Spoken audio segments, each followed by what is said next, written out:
This video is, to be honest, quite overdue. It should have been done months ago when I did all of the Death Guard Combat Patrol videos. And that is to tell you how I made the plague bases for those models. But for one reason or another, this video never got made.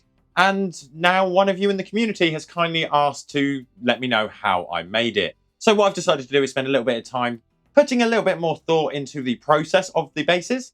And we've got this video going over how it's done. For these bases, it's kind of worth pointing out that we're not using products that are often or primarily focused at hobbyists like ourselves.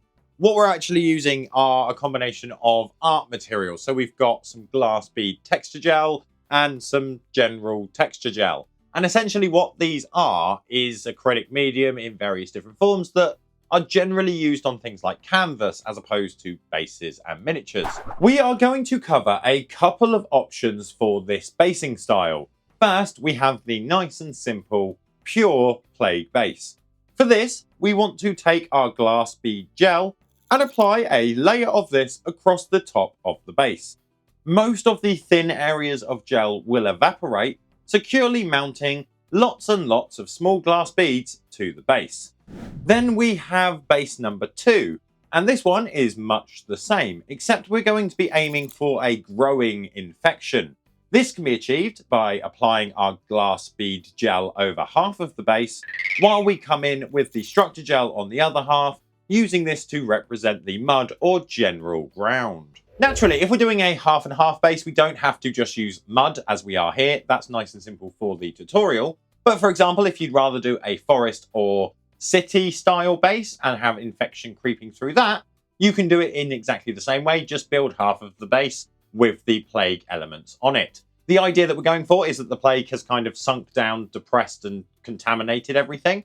But if you wanted to have structures, for example, you could put the structures on first and then cover them with the plague as well. It's all up to you. Just make sure you've got the plague spreading across the base. Jumping across to example number 3. For this base, we need to add a little bit of height. And to do this, we're going to grab some cork sheeting and then glue this to the bottom of the base.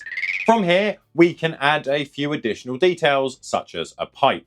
But naturally, we need to make room for this on the cork that we've applied. So we can take a craft knife and start to hack away a groove into the cork, which will give us a nice recess to glue in a small pipe.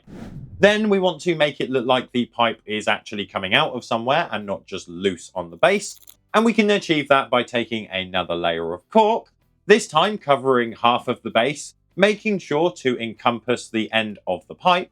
And then from there, we can build out the same effect as prior, using a combination of our glass bead gel and any chosen basing materials to build out the desired look. Now, it's probably worth pointing out that if you can't get hold of glass bead gel, you can make similar sort of products, but it just takes a lot more time and involvement.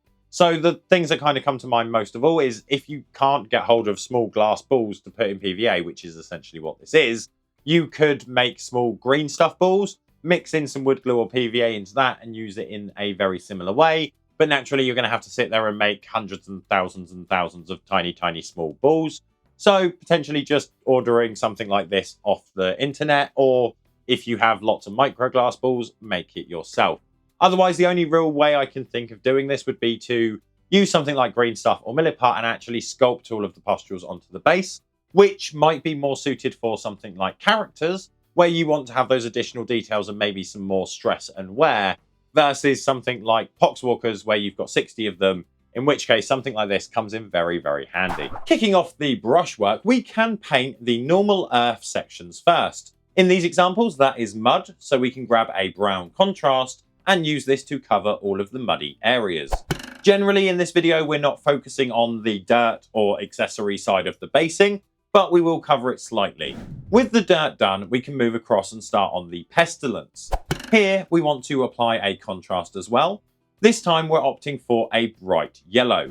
This will set the area up perfectly for us, as once the yellow is dry, we can grab a pale pink or pale skin colour and then dry brush this over all of the elements. For the mud and plague bases we're doing, the pale pink or pale skin tone can actually go over both the plague and mud areas. Obviously, if you're not doing mud, then just target this pale pink or pale skin over the plague infected areas. Don't hit the other areas, paint that how you'd normally paint it, such as a city or a forest and things like that. Once all of our dry brushing is perfectly dry, we can come in with some washes. And the first wash that we're going to be applying is a bright green.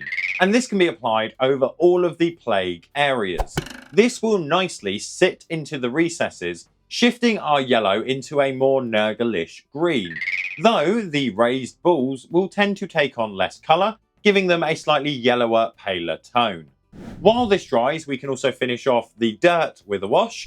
Here we're opting for a black wash in order to bring down the overall colour of the dirt areas, meaning that the plague area shows up a little bit more. One thing to add is before we applied the black wash on all of the dirty areas of the base, we did apply the silver to the metal pipe that we applied, and then that way the black wash shaded that metal nicely. Obviously that is kind of a step aside. That's similar to the whole whether you want to use mud or city. It's up to you if you want to add a pipe and all of those good things. But we did do that before we applied the wash.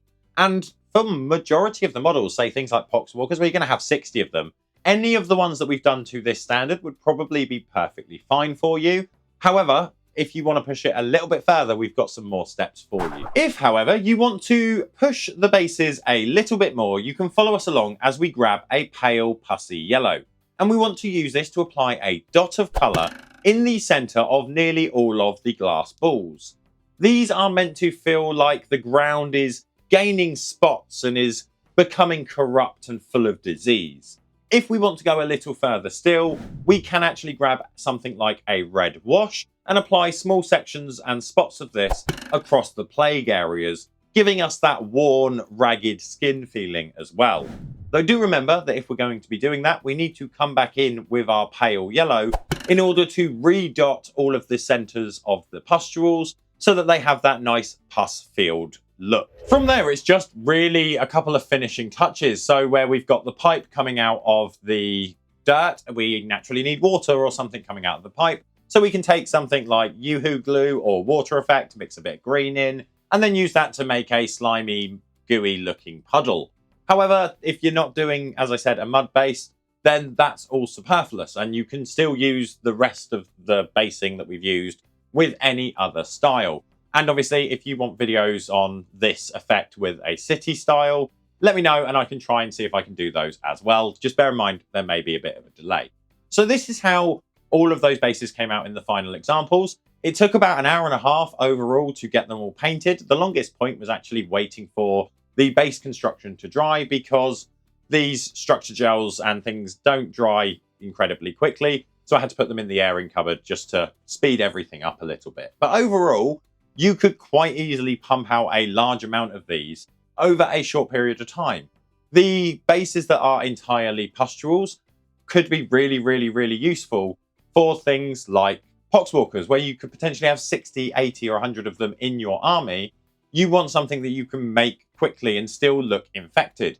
Whereas for things like your Terminators or anything like characters, you might want to have some more details, as if they are at the front line pushing forward and the infection is creeping along with them.